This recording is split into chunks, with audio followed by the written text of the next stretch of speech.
Nous accueillons Haïm Corsia, bonjour. Bonjour. Vous êtes le grand rabbin de France, merci beaucoup d'être notre invité. Que faisiez-vous et où étiez-vous lorsque vous avez appris le 7 janvier 2015 ce qui s'était passé à Charlie?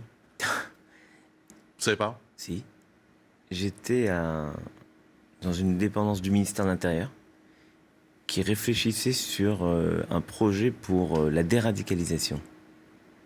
Et brusquement, les portables sont mis à crépiter et là, on a fini rapidement la réunion. Et où étiez-vous lorsque vous avez appris la prise d'otage de l'hypercachère? J'étais dans le train, je descendais du train à Bordeaux. C'était vendredi après-midi, je devais passer tout le Shabbat à Bordeaux. Et j'arrivais pour participer à une marche qui partait de la mosquée de Bordeaux, avec le maire de Bordeaux, les personnalités de Bordeaux, qui partait de la mosquée, qui reliait la cathédrale de Bordeaux, la synagogue et la mairie. Tous les lieux de culte, le temple et la mairie. Et en descendant du train, j'apprends qu'il y a une prise d'otage. J'ai pas le temps avant Shabbat de rentrer à Paris, donc je reste à Bordeaux, à Paris. C'était un jour tout à fait particulier. Alors, je voudrais vous poser une question un peu sans détour, on va dire, un peu brutalement. Est-ce que vous avez un sentiment un peu partagé cette semaine de commémoration? Est-ce qu'on en fait pas assez, j'allais dire, sur l'hypercachère et un peu plus, un peu trop peut-être, sur Charlie Hebdo? Est-ce que vous notez une espèce de différence dans ces deux événements et ces deux drames? Non, on a mardi le président de la République avec une partie du gouvernement, la maire de Paris et les familles rassemblées ont dévoilé une plaque devant Charlie Hebdo, rue Appert, puis devant le lieu où le policier Mohamed Merabé a été assassiné, puis devant l'hypercachère, avec une sorte de vision d'ensemble assez touchante, forte. Les familles étaient présentes. Toutes les familles étaient à tous les endroits. Moi, je crois qu'il faut retenir cette union. Parce que c'est la seule arme qu'on ait. Nous sommes sortis par le 11 janvier, qui a été un moment assez extraordinaire. Qu'est-ce qui reste du 11 janvier? Il reste la possibilité. C'est-à-dire qu'il y a une grande différence quand vous dites on devrait faire et quand vous dites on a su le faire, on pourra le refaire. C'est quand vous avez déjà réussi à faire quelque chose, c'est plus simple. Et il y a cette possibilité du 11 janvier. C'est-à-dire qu'on sait qu'on peut se retrouver sur des vraies valeurs, non pas pour s'étriper, pour savoir s'il faut faire ci ou ça, ce qu'on aurait dû faire, quand il fallait le faire. On sait qu'on a une capacité à produire de l'unité. Voilà pourquoi on ne va sûrement pas commencer à dire est-ce qu'on en fait plus ou pas assez. Alors, quel est l'état d'esprit de la communauté juive aujourd'hui en ce début d'année, un an après ces attentats? Est-ce que par exemple vous avez des moyens d'évaluer le nombre de personnes qui ont quitté la France pour faire le fameux Aliyah, pour rejoindre... On va faire l'Aliyah à Miami, ceux qui vont au Canada, ceux qui vont à Londres. Est-ce que l'année 2015 a été une année différente, dans le sens, est-ce qu'il y a eu plus de juifs qui sont partis? Voilà. D'abord, ça ne se passe pas immédiatement. On a constaté qu'après les assassinats de Toulouse, parce que vous faites remonter ça à janvier, mais il ne faut pas oublier Toulouse. 2012. Il ne faut pas oublier... Non, vous voyez, pardon. Ouais. Non, si je suis très... Alors là, vraiment, j'ose vous interpeller presque. Si on se rappelle que le nom de l'assassin et pas le nom des victimes, à un moment, ça devient insupportable. C'est-à-dire qu'il y en a marre de parler de cette affaire que par le nom de l'assassin. Moi, je veux parler de Arié, Gabriel, Jonathan Sandler et de la petite Myriam Monsonego. Je veux parler de cette femme formidable, Latifa Ben-Zaten, qui garde la mémoire de son fils. Je veux parler de la belle Chenouf. Donc, mais on peut même revenir à 10 ans plus tôt. 10 ans plus tôt, c'était Ilan Halimi. On est exactement... Ça fait 10 ans. En février, ça fera 10 ans. Donc 10 ans où on avait le sentiment d'une immense solitude. Une forme d'indifférence, une immense solitude.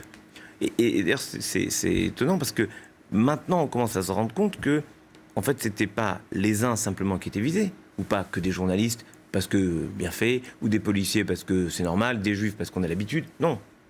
Maintenant, avec ce qui s'est passé en novembre, avec 130 morts, de manière indistincte, c'est notre système de vie.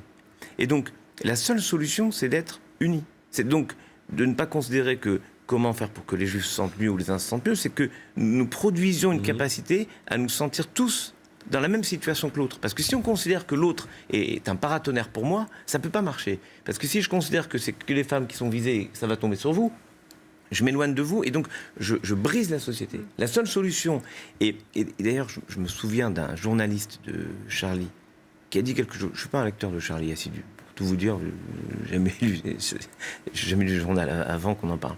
Mais j'ai trouvé que c'était extraordinaire. Il avait dit, si en fait tout le monde avait publié ses dessins, personne n'aurait été touché. Parce que ça aurait voulu dire qu'il fallait taper tout le monde. Et c'est impossible. Donc la seule solution, quand vous voulez créer une sorte d'union, c'est que vous dites, nous sommes tous comme ça. Et pendant la guerre, dans un pays du nord de l'Europe, le roi avait dit, si vous obligez les Juifs à porter l'étoile jaune, tout le monde la porte et moi le premier. C'était au Danemark. Et au Danemark, en fait, il n'a même pas fait. Il a juste dit, si vous obligez les Juifs à porter l'étoile, tout le monde la portera. Et donc le concept est le suivant. Ne distinguons pas les uns les autres. Nous sommes une communauté nationale. Nous sommes la nation. Et si on commence à se dire, les uns et les autres réagissent différemment, ça ne peut pas marcher. Claire. Alors, quand vous parlez de Charlie, quand vous voyez la une qui a fait polémique, l'assassin court tout va toujours, bien. voilà, vous dites ils sont dans leur rôle de millions qui continuent à bosser comme ça. Je ne le lis pas, mais c'est leur job. Qu'est-ce qu'on a fait? On a eu 4 millions de personnes qui sont descendues dans les rues en disant « Je suis Charlie ». Eh ben c'est parfait, il est Charlie. Il crée de la polémique, il crée des dessins qu'on aime ou qu'on n'aime pas, c'est donc ça marche. Mais si on avait voulu un Charlie qui fasse du nous deux ou je sais pas quoi, ben c'était pas ce qu'il fallait demander. Donc en fait, voilà, ça plaît pas, ben c'est leur job. Marie. Est-ce que vous pensez que les motifs des assassins sont toujours religieux? C'est la haine. Il n'y a pas de religion.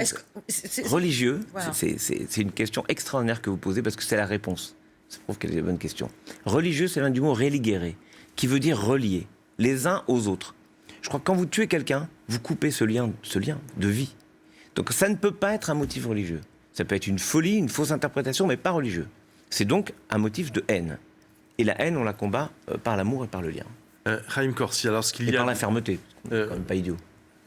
On a vu, on s'est beaucoup interrogé sur le dialogue interreligion. Ouais. Alors on a vu d'ailleurs après les attentats de janvier, puis à nouveau en novembre, que voilà, j'allais dire pour la photo, le prenez pas mal.